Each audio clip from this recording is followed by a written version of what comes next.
भक्कर के इलाका बस्ती चांडिया, मट्ठू बंडू, नोतक नशेब रकबे के तनाज़ा पर मुखालिफिन की अंधाधुंध फायरिंग, जिसके नतीजे में 5 अफराद को बेरहमी से कत्ल कर दिया गया। मकतूलीन में सब मामूजाद और फूफाजाद कज़न हैं। मरने वालों में 3 सगे भाई भी शामिल हैं, जिनकी शनाख्त मोहम्मद असलम, मोहम्मद अजहर, मजहर अब्बास, नियाज न्याजी और वसीम सज्जाद शामिल हैं, जबकि जख्मियों में सज्जाद हुसैन, शफी और अमानुल्लाह शामिल हैं। जख्मों को इब्तदाई तिब्बी इमदाद फराहम करते हस्पताल मुंतकिल कर दिया।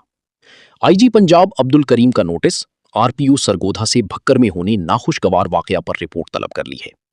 आरपीयू सरगोधा मोहम्मद शहजाद आसिफ खान ने सरगोधा से खुसूसी टीम रवाना कर दी है और डीपीओ भक्कर की हिदायत पर मुल्जिमान की गिरफ्तारी के लिए पुलिस टीमें सरगर्म। पुलिस का कहना है कि जल्द अज जल्द मुल्जिमान को गिरफ्तार कर लिया जाएगा।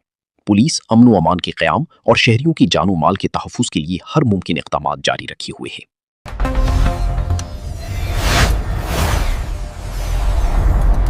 सोहनी धरती की आवाज।